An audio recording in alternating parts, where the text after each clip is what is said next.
Congresswoman Amy Klobuchar takes it to just about everybody on Bill Maher, and our panel is going to wade into the deep waters with their own debate for predictions. We're back with Democratic strategist Andrew Feldman and Marshall Kosloff, media fellow at the Hudson Institute and Saagar's other co-host. Yes, that's right. All right, so Amy Klobuchar. So this is actually funny for me because when I was on with Bill Maher, he talked about how, this were his exact words, he's taken a hard look at Amy Klobuchar because if you put generic Democrat on the ballot, like, she fits the bill. She's just that generic person, inoffensive, etc. So he had Amy Klobuchar on the show this weekend, and she used the opportunity to basically trash all of the progressives in the field. She said, I want to win big, and if someone is looking to kick 149 million Americans off their current health insurance in 4 years, I'm not your candidate. If you want to use a bunch of hardworking people's money to send rich people's kids to college for free, I'm not your candidate. And just because people say ideas are bold doesn't mean they're bold. They may be bad. Andrew, your thoughts? I'm not exactly sure why she thought the audience from Bill Maher's show would be a good audience for her. For that message. Yeah, but I also think, I just don't think this is going to work. I don't think this is what the primary electorate is looking for. Hasn't worked. No, it hasn't worked. I mean, she's done better than John Delaney, who has said a similar message. But I mean, look, at Tim Ryan and everything else. But the point here is Steve Bullock, Michael Bennett, Seth Moulton. It's not. Have a list. It's the powerful senators that we're seeing right question there. is why is centrism not appealing right now? That's because her bet is like, I'm the centrist, and that's what's bold. Marshall, It's not that centrism isn't appealing. Joe Biden's running as a centrist. Pete Buttigieg is relatively running as a centrist. Is these personalities aren't appealing. No one particularly asked for most of these candidates. We're talking. Seth Moulton was doing centrism. No one asked for this. Biden is running as a centrist, but the center of his appeal isn't I'm a centrist. It's Barack Obama. And also, we're not tapping into people's emotions. President Trump, whether it's anger or hate or misogyny or whatever, he taps into people's emotions, okay?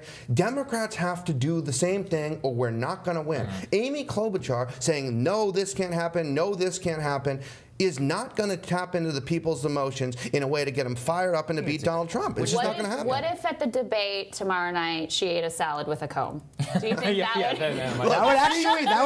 have an emotional reaction to that. And that'd be the start. And she would be on Saturday Night Live again. And remember, when she was on Saturday Night Live around the Kavanaugh hearings, she got a lot of attention. Yeah, that's true. All right, well, so we also have the debate lineup. We've got Joe Biden and Elizabeth Warren at the center of the stage.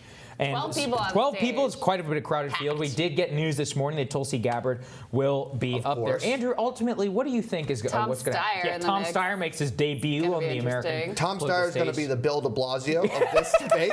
He's going to be screaming from the side. He's going to be so annoying. Yes. So what else do you think is going to happen tomorrow night? What do you think?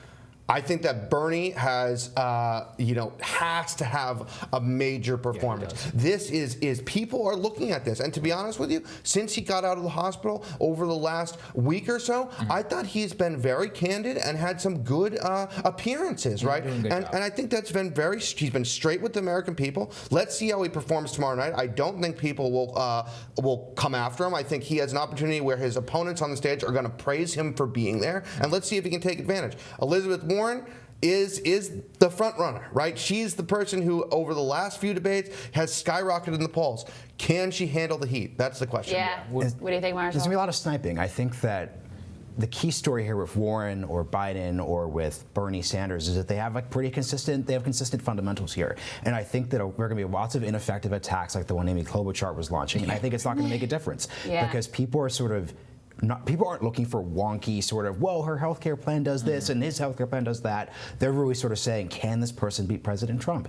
Yeah, I don't see it here. And I think the real thing is in this debate is that what you're going to see is there's going to be a harsh question to Bernie on the heart attack question, right? But ultimately, which could honestly garner him sympathy. It probably will garner him sympathy because he knows exactly what to do. But I think there's just going to be a lot of fluff whenever it comes to Joe Biden and Elizabeth Warren. I talked about this earlier today, which is when you have the media so much in the tank for some of these candidates, the scrutiny there will not be there. But what do you think, Andrew? I think in terms of if you could scrutinize some of these candidates, what would you like to see? Well, I do think the media wants to create a fight, right? Yeah. We remember how they bring in these fringe candidates and have them occupy so much time. That's not the fight anybody asked for. Correct, right? but I do think, and I will be surprised with the media, and I will hold the media accountable if they do not ask Joe Biden a Hunter Biden question. Yeah. Because that is a moment for Joe Biden to be able to show he can handle that question. Well, and he hasn't done that It'll yet. be interesting to see not only how he handles it, but how the other candidates on the stage react to that. Person that I would keep an eye on is Tulsi Gabbard. She floated sitting out, but she is going to be there. Look, first 2 debates, on the nights that she was on, she was the most Googled candidate of the night. She, and I've made this argument before, I think she has had the single most impactful debate moment of any of the debates. Kamala has never recovered from what Tulsi did to her. So she's one you got to keep your eye on, even though she'll be out there on the wings. Well, we also know that Andrew Yang on this show said that he would not support what the Bidens have done. So will he go after? That's right. He was most direct in that. Tulsi's gone after Elizabeth Warren on the commander. That is actually the line. I mean, A, she's best equipped to deploy. B, I think it's quite reasonable, which is that there has not been a strong record of foreign policy that Elizabeth Warren has. So, Marshall, I think that that's probably where she has the most room to play with. I actually disagree. I don't think Elizabeth Warren isn't making that sort of commander-in-chief argument. That very much isn't the play she's making here. I think that would be more effective for a Joe Biden. He's obviously passed that test somewhat because he was vice president. But I think with the thing that, to go back to an earlier point that I want the media to focus on, is why are these other candidates here? Right? So if you have Tulsi Gabbard, she actually has a differentiated policy perspective. She's a veteran. She has experience here. It makes sense why she's here. Andrew Yang, he, for a variety of reasons, is a different sort of candidate. But there's all these sort of ancillary people like Amy Klobuchar, who I don't know why they're there. I don't think we need manufactured fights. We need, what are you doing here? Yeah, I couldn't agree more. Ultimately, there really only should be like 5 candidates up on that stage. I don't think we're going to get that for a while, to be honest. More and more people seem to be. They're already up to 8 people for the November debate. That's Next a good debate. point. All right, guys, thank you so much for joining us. We really appreciate it. Great to be here. Tomorrow on Rising, we have all things Democratic primary debate. We've got friends of the show, Hill reporter Julia Manchester and New Hampshire politics reporter Paul Steinhauser, live from Ohio. We always love having him. And this is very exciting. We are going to have our own live debate coverage. We've got pregame analysis from 7:30 p.m. to 8 p.m. Our thoughts during the halfway mark, so tune in for that. And a whole hour of post-debate excitement, all the thrills, all the recaps that you could possibly hope for. We'll be streaming all this on YouTube Live, and we've got some special guests joining us, including, of course, Hill TV's Jamal Simmons and also Bernie Sanders Senior Advisor Chuck Rocha and more. And while we're at it, make sure you don't miss it. So hit subscribe. Hit subscribe Get on now. It, guys. Do all it right. right Thank now. you guys so much for joining us. We're going to see you all tomorrow. We got a fun, big show for you tomorrow. Have a great day, guys.